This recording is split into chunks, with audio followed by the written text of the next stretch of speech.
even after everything that I've experienced with Anna and spending all that time with her, there's that scientific controlled, sort of rational part of my brain still has doubts. So I wonder what it will take to totally convince me.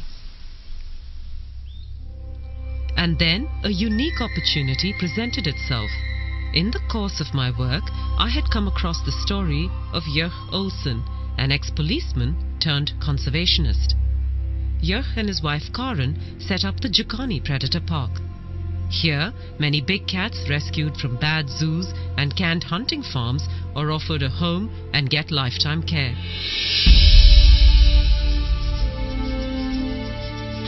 Jurg has a remarkable relationship with his cats, and he handles them in a way I have seldom seen before.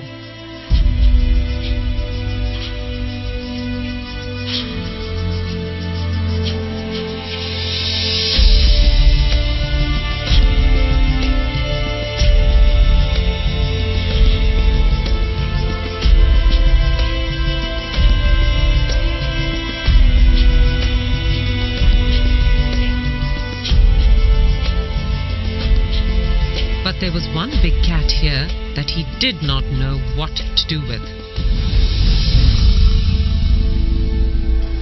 This black leopard, called Diabolo, had been rescued from a European zoo where he'd been abused. That experience had made him suspicious and vicious. All he did was sit in his night shelter and snarl at anyone who came close to him. 6 months in, and Jurg was at a loss as to how to deal with this cat.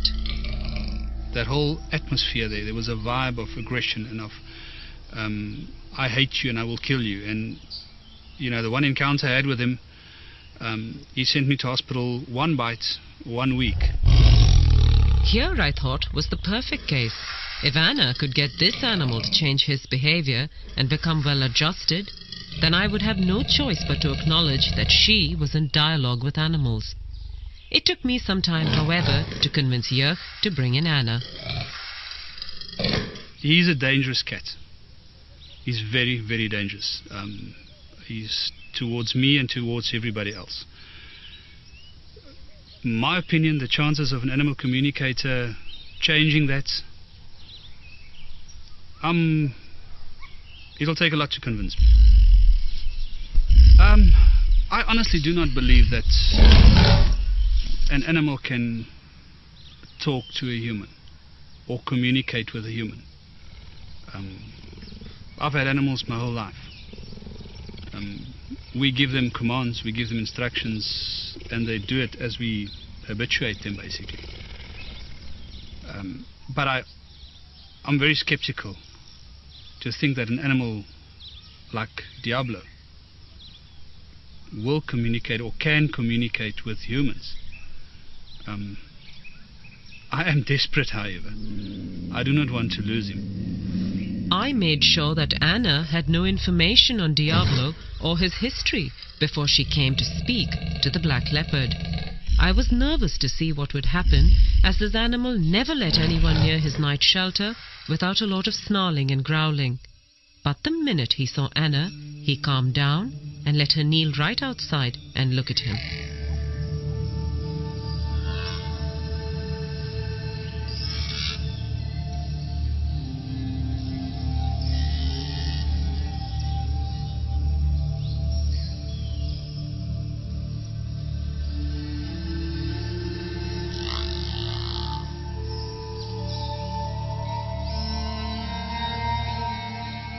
This beautiful black leopard that you've asked us to communicate with is very overawed by his new surroundings, having come from a very cramped and stressful place for him. That this place has been provided for him, but he's been quite conditioned by a very unfortunate past. He doesn't want much to do with humans as a result. He's immensely powerful, and I mean not just physically, which you well know and respect, but he's immensely powerful with a wisdom and an energetic presence and personality that is far bigger than anyone has ever appreciated about him before. And he commands a certain amount of respect for that. Again, not in a needy way, but really just by virtue of who he is as a being. There's a very particular thing about his name, Diabolo. He wants that name changed because he doesn't like the associations with it, the blackness, the darkness, the diabolical. And when asking him about his past before coming here, he shows concern for 2 young cubs that were next to him. He's asking what happened to them with a great sense of care and concern. We actually forgot about that. When we went to fetch him, there was so much excitement about bringing him back here. It actually slipped my mind until she said, he asked about the 2 cubs, and then we've remembered there were 2 little young leopard cubs next door to him that came from Rustenburg, and they were sort of semi-wild. They weren't hand-reared, and it just slipped my mind. And when they talked about it, I couldn't believe. I actually did believe it. I mean, then I really believed that they were communicating. And she communicated with him, and when we spoke to her and she relayed all the information back to us, firstly I didn't believe her. It's things that anybody can think out, and you can think, And then she said something about the cubs that were with him. And that changed this whole thing, because now all of a sudden, that's something that she didn't know about. And I've also reassured him that you have no demands of him here, that you're quite happy to not make any physical demands of him or any expectations for display or interaction, that you're really willing to let him be how he wants to be. And that's given him an enormous sense of relief. Yeah. And having told him that is for the first time made him actually genuinely interested in now exploring a bit further. Now that he feels that he's not being asked to come out more, he's genuinely interested in being relaxed enough to have a natural curiosity come out and to actually expand his horizons a bit.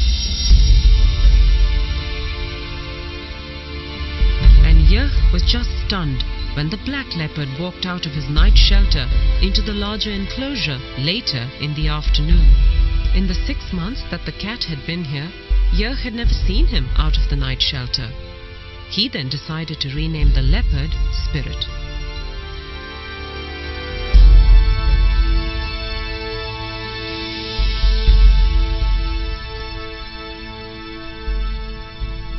We told him that same afternoon that we're not going to call him Diabolo anymore. And we understand and we agree with that the diabolical side of it. That's not what he is to us. And we'd like to change his name to Spirit. As I walked to him, I thought, listen, he asked about the 2 young leopards. And I thought, well, I'm here now. There's nobody else here. I'm not going to look like a fool if he ignores me. I'll tell him what happened to those leopards. And as I called him and I said Spirit, and he was looking at me, he was lying like that, I said, with regard to the 2 little leopards, I just want to assure you, I want to tell you that they're safe.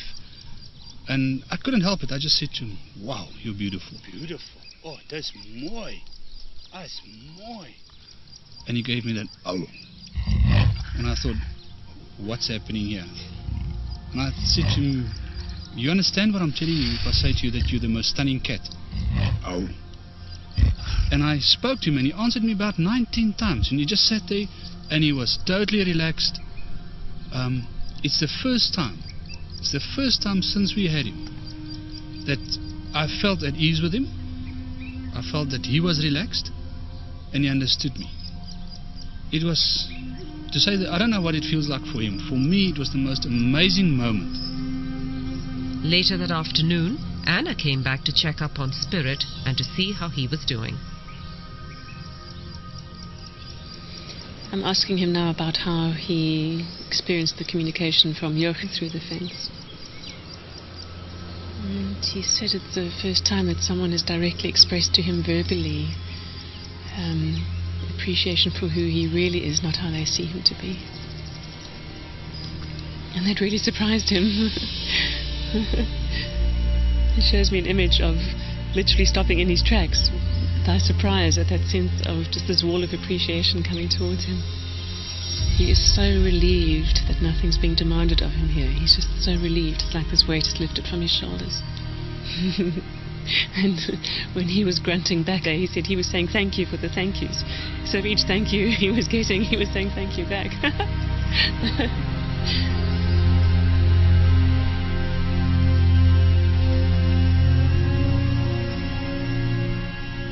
Is there anything you'd like to say about that feedback? I think we'll talk about this a bit later. I can't listen. So we'll talk about this later. It's unbelievable. I'm overwhelmed.